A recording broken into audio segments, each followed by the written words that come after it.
Good morning, church. Good morning, church. I am so humbled to stand in your presence this morning. And I bring you greetings from Nigeria and my husband. I want to appreciate Pastor Sam and the wife, mommy of the parish. I want to appreciate you for the honor to talk about the work of God that we are doing in Nigeria before the children of God. So I want to appreciate them. It's an honor, and appreciate all of you. I was with you yesterday at the Stampede breakfast. It was awesome. I've gathered a lot of experiences that I'm going to export to my parish in Lagos. So keep doing what you're doing, and God will keep blessing you as you support the work of God. Praise the Lord. You wouldn't have known me some years ago. That was me when I had thyroid disease. I actually was diagnosed of hyperthyroidism. Maybe we have some medical practitioners here.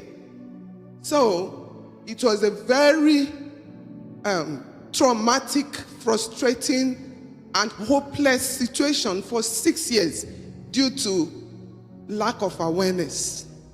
No awareness. Even when I met a doctor that was supposed to treat me, I wasn't getting all I needed, the information I needed. At the stage, I had to give up the treatment and the doctor and everything, and my health started deteriorating. It got to the level that I felt my systems shutting down right before me. But one thing I know right from day one is that I held on to God. I think Pastor Sam, they were there in Nigeria at that time. My husband was away in UK. So they came one of those times. To cut the whole story short, it took me a period of 6 good years. Permit me if I become emotional, because it's something that hit me so much that I didn't know I would still be living today. I said, my life, the whole organs were shutting down. I was helpless.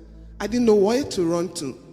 Until my 2 legs were big like this. Until God brought someone that came to my rescue by taking me to the doctor that treated me.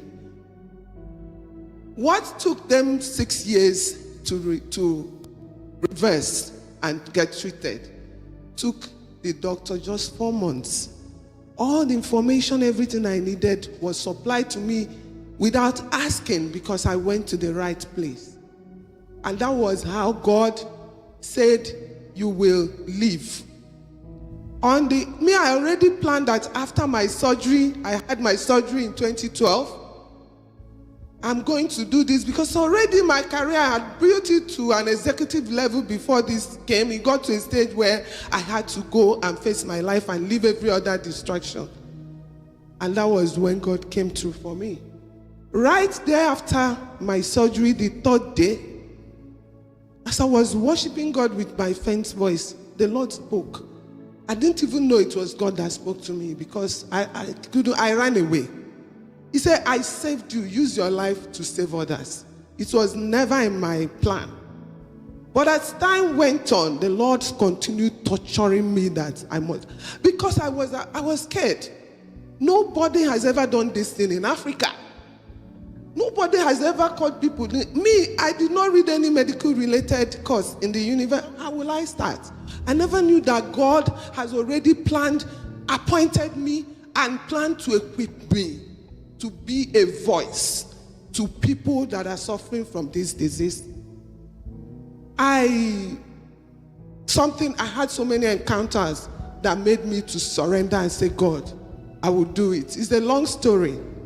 So, as we started, it became so difficult, but God was still with us, and is still with us.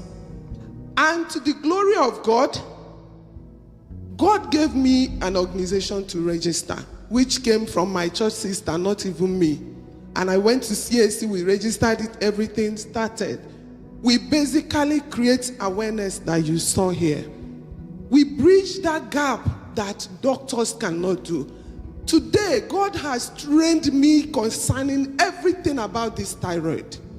That I sit down with doctors, professors to discuss it and discuss about the advocacy and treatment. Because it's not even every doctor that has the knowledge to start the treatment and continue and manage it. So what we do is to provide access, information. Our organization has become a beacon of hope to people that are seeking for knowledge concerning this. And secondly, also we go to the villages, like one of us suggested, meeting those people, because I turned all the pains I went through to a rescue mission. All the problems I had about diagnosis,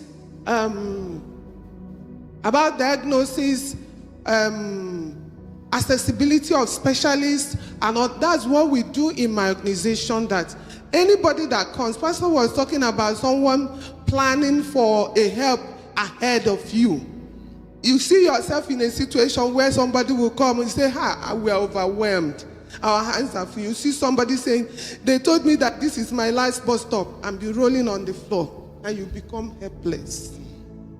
This is a very huge assignment that God has given me. Because in Nigeria, it's only one.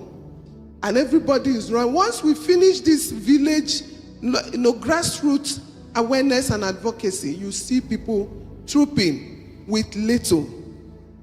We are based in Lagos. We do most of these things. We have met many communities. We do most of these things in Lagos. We carry out our projects in Lagos. We've gone to State Ministry of Health. They will tell you, Madam, congratulations. We know that what you're doing, we understand but there's nothing we can do. So it is people, individuals, donations like you and I. I am not here to capture pictures to draw empathy, but we need to draw that empathy or sympathy. But to tell you and appeal to you that it is our collective responsibility. That is the problem that needs solution in Nigeria, that requires that we put our resources and our heads together to solve that problem. And to the glory of God, with the little donations we've been getting, I'm standing before the presence of God, and I'm telling you, we've done 265 surgeries, recording no casualties. That is how God has been leading us. And we've invaded many communities, including the ones that stone women that have goiter. If anything happens in the community, they'll bring them out and stone them. So we've been able to meet the native people, the local authority, enlightening them. And now all these things